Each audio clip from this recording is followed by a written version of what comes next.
What happened to Liberty German and Abigail Williams?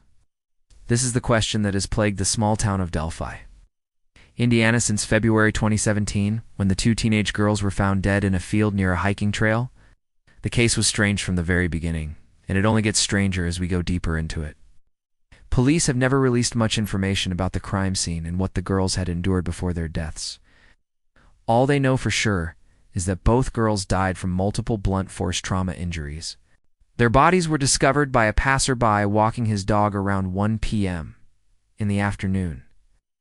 And at the time, their backpacks were missing, which suggested to investigators that this could be a case of kidnapping. But the person who called 911 thought he had seen two bodies lying in the field, and so did the police upon arrival. What they didn't expect to find, though, was one girl still alive. It was until she was airlifted to the hospital that doctors realized she wouldn't make it. The first thing investigators noticed when they arrived at the scene was the body positioning. They were close together, almost like they were hugging, which doesn't sound unusual given that these were two best friends. But considering the gruesome nature of the crime, it was odd. There were also signs of a struggle, but nothing that indicated a sexual assault. The area where the girls were found was isolated, yet not off the beaten path. It was near a bridge over a creek, which was popular with local kids. In fact, on the day that they went missing, security footage from a nearby school shows the two of them crossing that same bridge. Liberty German was 14 years old, and Abigail Williams was 13. Both girls attended Delphi Community Middle School.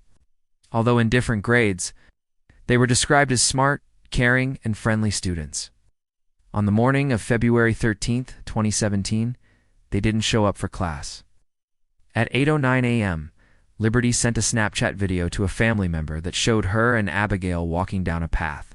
The video also included an audio clip that said, "This is where we're at right now," but the location was never confirmed, because the video was deleted after 30 days, in accordance with Snapchat policy. A day later, another video surfaced that showed the girls walking on the same path. This one was longer and more detailed, and it ended with Abigail saying, "There's some creepy old man walking toward us then. I'm scared." Moments later, Liberty responded, "Down the hill." And then the video cut out. When police released these videos to the public, they asked anyone with information to come forward, which prompted several tips from people who believed they recognized the voice in the audio clip. One of those people was a woman who knew a man named Richard Allen. He lived alone in a trailer a few miles from the Manon High bridge where the girls were last seen alive. Richard matched the description of the man in the Snapchat video. So when police confronted him, he agreed to a polygraph test, which he passed according to his attorney. Richard claimed that he had been home sick from work on the day of the murders, but a neighbor told investigators she had seen him walking in the woods with two girls matching the description of Liberty and Abigail. Fortunately, this information didn't surface until 3 months after the murders, and Richard passed away shortly after that, making him a less than helpful witness.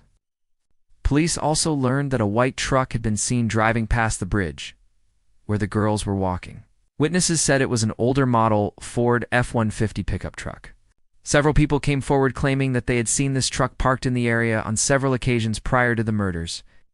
A full forensic analysis of the crime scene was conducted in March 2017.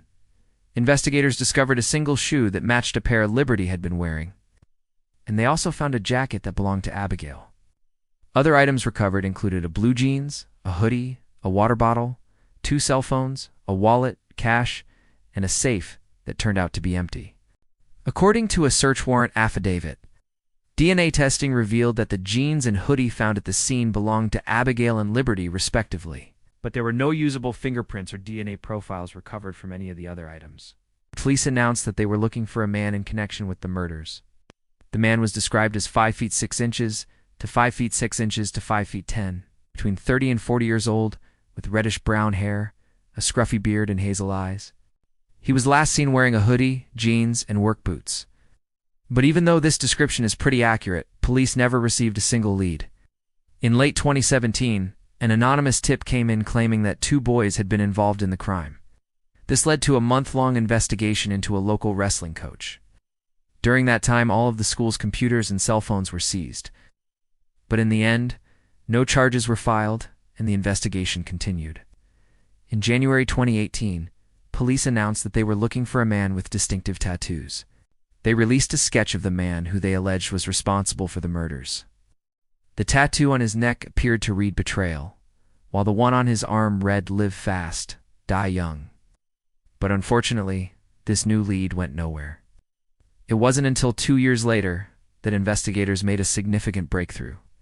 On October 29, 2019, a private investigator working for the FBI recovered data from a boy's cell phone. The boy had been in 6th grade at the time of the murders. When investigators searched his house, they found a book bag hidden in the attic that contained several personal items belonging to Liberty and Abigail. The boy admitted that he had been in possession of the girls' belongings since 2017. At first, he said that he had found them discarded near the railroad tracks, but eventually changed his story and said that he had stolen them from a home where he had been doing odd jobs. Police haven't said whether this is true, but they do believe that he stole the items in the days following the murders.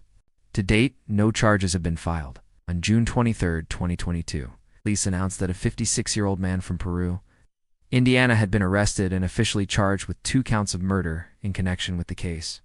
They claim that forensic evidence recovered from the crime scene linked him to the murders, but they haven't said what that evidence is. The man, identified only as Richard, appeared in court on July 29, 2022.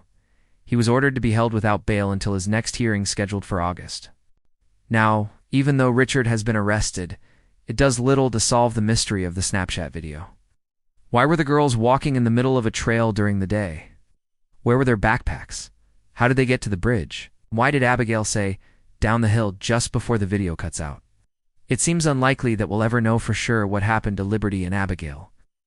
The most obvious theory is that the Snapchat video shows the girls walking to their deaths. If that's true, it makes you wonder why their killer would let them keep their cell phones and money. It also raises the question, if he was dumb enough to walk right up to the girls and start recording them on their own device, why would he be stupid enough to delete the video after 30 days? It just doesn't make sense. But then again, this case is full of weird coincidences. For example, why did Richard Allen pass a polygraph test in 2017, but get charged in 2022? Was he telling the truth when he said he was homesick from work, or was he covering for someone else? Then there's the boy with the stolen property. Why would he keep the girl's stuff for 5 years unless he was ashamed for stealing it in the first place? What was he hiding in his attic, and how could police find it if he hadn't put it there? These are just a few of the unanswered questions in this case, but perhaps the biggest question of all is, will justice be served? Will we ever know the truth about what happened to Liberty and Abigail? Or will their killer continue to walk among us forever? Thank you for watching. I hope you enjoyed this video. If you want to see more videos like this, please subscribe and turn on notifications so you don't miss a single upload. Also, be sure to follow me on social media for updates and exclusive content. Thanks again for watching. I'll see you next time.